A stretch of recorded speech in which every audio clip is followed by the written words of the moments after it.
is. Dang, yeah, I know, right? We're always behind it.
You guys get Dora in.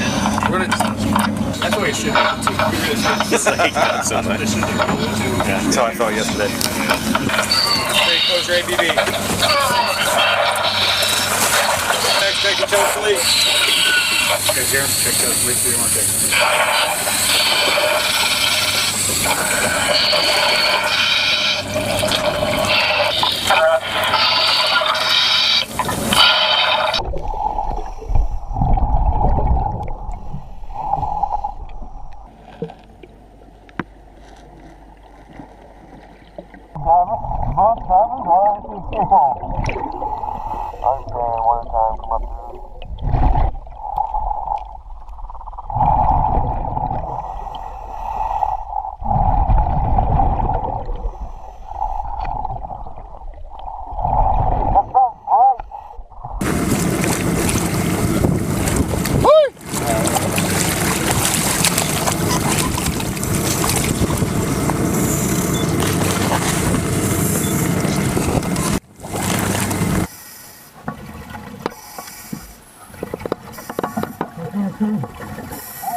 As the morning sun rises in the north, it sheds light on a new generation of ice floes in the Arctic.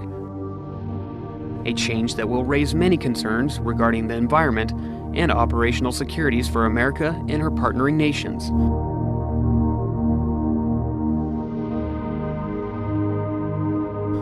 While the Earth's climate continues to change, the Navy prepares for what could become a crucial strategic interest. The Arctic is important not only to the Navy, but to the country at large.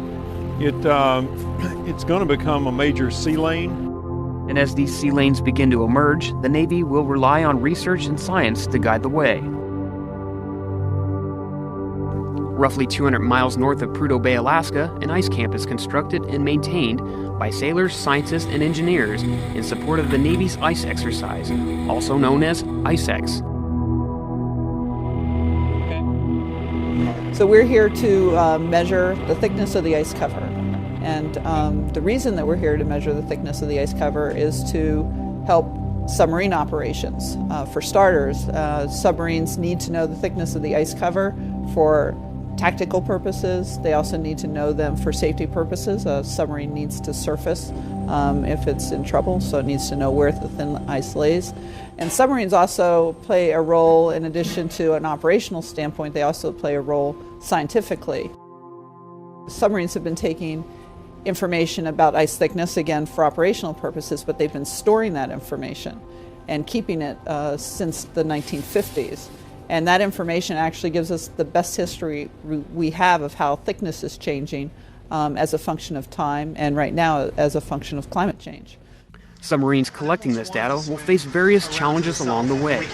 Communication will be vital. And then we can go into the set and draft position the boat. Well, the biggest challenge under the Arctic, unlike any other ocean in the world, is you can't go up to the surface at any time you want. There's a lot of ice up there, so you have to find a place you can go up, and you have to make sure your systems and your crews trained to operate for lengthy periods of time under the ice. You'll still go with it if you're pointing into it. What I don't want to do is sit up. I want to be able to counteract that too. You also would treat casualties different and some operations a little differently than you would being able to come to periscope depth.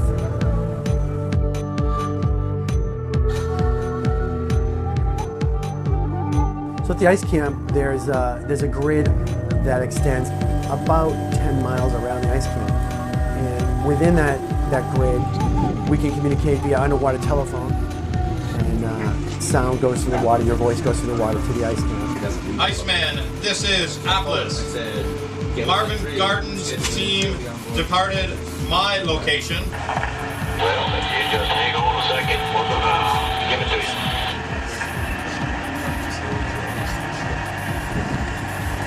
you. We do have some very effective systems on board that we use to keep track of what's overhead and what's in front of us too. Submarines originally surface at an angle, a maneuver which minimizes stress on the vessel's hull.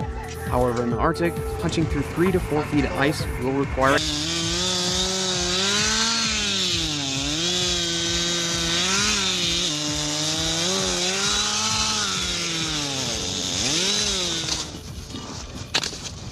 This gentleman right here would really like to point. We'll see what we can do about that.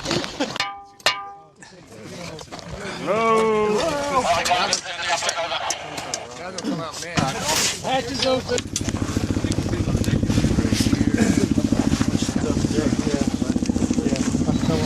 Awesome. Thank you, guys. Thank you. Woo.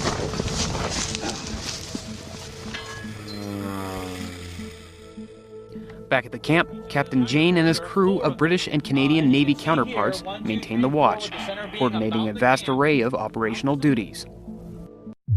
We have an incredible partnership with the Royal Navy as well as the Canadian Navy to provide watchstander support for 24/7 submarine operational safety during our exercise period.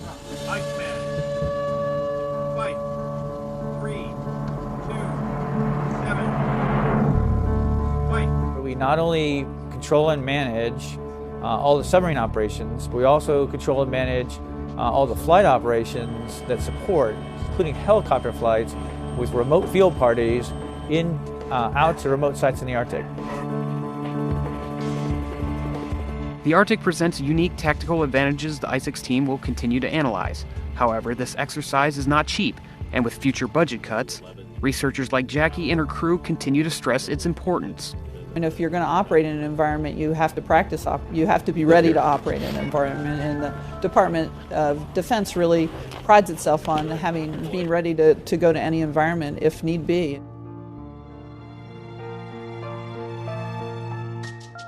The Navy still has much to learn about the Arctic, and time will only tell where these sea lanes may lead. Reporting for All Hands Television, I'm Petty Officer Andrew Breeze.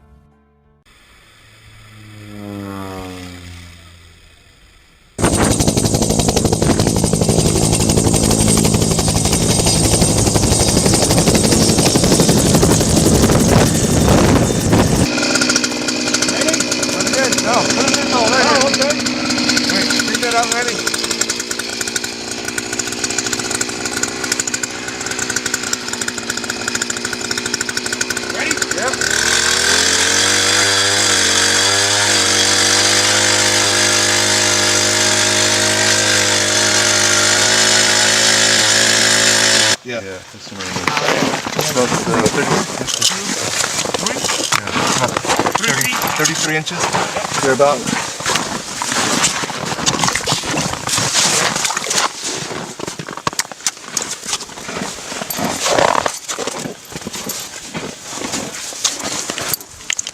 All right, remember to hang on to the end of it because it's not attached to anything. And what is that you're plugging it into? This is the power pack and also electronics. Since we're about 6 miles out and our radio is about 5 miles capability, Iceman, we have this to is put it on Marvin a Gardens. longer Gertrude antenna, check. Over. bring it up higher on the horizon